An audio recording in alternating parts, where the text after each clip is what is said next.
Hello guys, welcome to Ayurveda studies. आज हम start करते हैं प्लांट्स में फर्स्ट प्लांट्स हम पढ़ रहे हैं लता करंज। लता करंज का बोटेनिकल नेम है सिसलपीनिया क्रिस्टा। ठीक है, तो बोटेनिकल नेम क्या हुआ? सिसलपीनिया क्रिस्टा, और इसकी फैमिली हुई सिसलपीनिएसी। स्वरूप की बात करेंगे तो ये प्रसरणशील गुल्म है। तो मेन हमें तो ये ध्यान रखना है कि क्या है, ये गुल्म है। ठीक है, तो बोटानिकल नेम क्या हुआ? सिसलपीनिया क्रिस्टा, और फैमिली हुई सिसलपीनिएसी। रस पंचक देखिए, इसका रस होता है तिक्त और कषाय, गुण होता है लघु और रूक्ष, वीर्य है इसका उष्ण, विपाक है इसका कटु। ठीक है, तो रस क्या हुआ इसका? तिक्त कषाय हो गया। जिस तरह से इसके रस और गुण हैं उसी के अनुसार इसके वीर्य और विपाक है, क्योंकि जब भी लघु रूक्ष गुण होता है तो उसका वीर्य उष्ण होता है और विपाक होता है कटु। ये सामान्य प्रत्यारब्ध का वो है एग्जाम्पल, क्योंकि इसमें जिस प्रकार रस और गुण है उसी प्रकार वीर्य और विपाक है।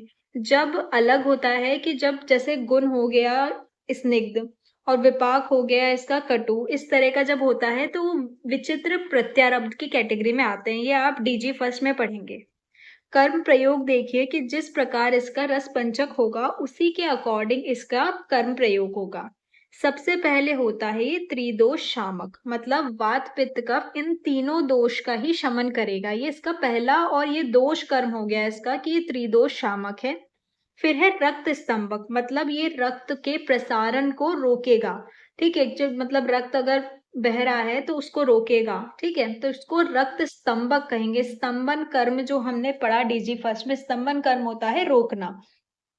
व्रण रोपण, व्रण रोपण मतलब जो कोई घाव बन गया है, व्रण बन गया है, उसको वो पकाएगा, उसका रोपण करेगा।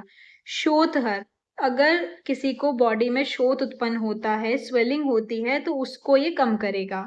विषम ज्वर हर, जो रोग निदान में विषम ज्वर पड़ा है उसको ये हर लेता है।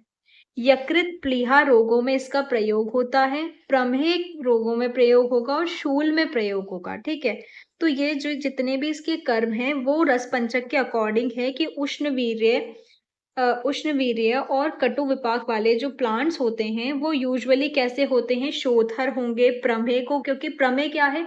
प्रमेह में कफ की उत्पत्ति होती है, तो ये कफ को कम करेगा, इसीलिए ये काम आता है। तो जितने भी तिक्त वाले कटु वाले जो रस वाले ड्रग्स होते हैं वो यूजुअली प्रमेह जैसे रोगों में प्रयोग किए जाते हैं। प्रयोज्यांग देखिए, इसका प्रयोज्यांग में इसका बीज का प्रयोग करेंगे। बीज कुछ इस तरह से दिखाई देंगे। ठीक है, मात्रा की बात करें तो इसका चूर्ण में हम प्रयोग करेंगे 3 ग्राम। योग की बात करें तो 3 योग याद कर लो, इतना काफी है। करंज आदि वटी, मतलब इसकी वटी मतलब टैबलेट बनाएंगे। विषम ज्वरांतक चूर्ण, विषम ज्वर के लिए स्पेशली चूर्ण हो गया। और लास्ट है महासुदर्शन चूर्ण। ये जो योग होते हैं ये आप रसशास्त्र में पढ़ेंगे। ठीक है, तो हमने क्या क्या देखा अभी तक कि बोटानिकल नेम और फैमिली क्या हुआ लता करंज का? सिसलपीनिया क्रिस्टा और सिसलपीनियसी। जैसा नाम है वैसी फैमिली है, तो इट्स नॉट टफ। स्वरूप उसका गुल्म हो गया, प्रसरणशील गुल्म। और रस पंचक की बात करें तो रस हुआ तिक्त कषाय, गुण हुआ लघु रूक्ष, वीर्य हुआ उष्ण, विपाक क्या होगा? कटु होगा। कर्म प्रयोग हमने देख लिया, त्रिदोष शामक है, रक्त स्तंभक है, व्रण रोपण, शोथ हर, विषम ज्वर हर, यकृत प्लीहा रोगों में प्रयोग होगा, शूल में, प्रमेय में। प्रयोजांग क्या हो गया? बीज हो गया। ये ध्यान रखना, ये फोटो अगर आपके दिमाग में एकदम से क्लिक हो जाए लता करंज के नाम से तो आपको ही क्लियर हो जाएगा कि ये बीज है। मात्रा की बात करें तो मात्रा इसके सिंपल मात्रा, जो सिंपल जनरल मात्रा होती है चूर्ण की, 3 ग्राम वही है, कोई कॉम्प्लिकेटेड अलग से कुछ नहीं है।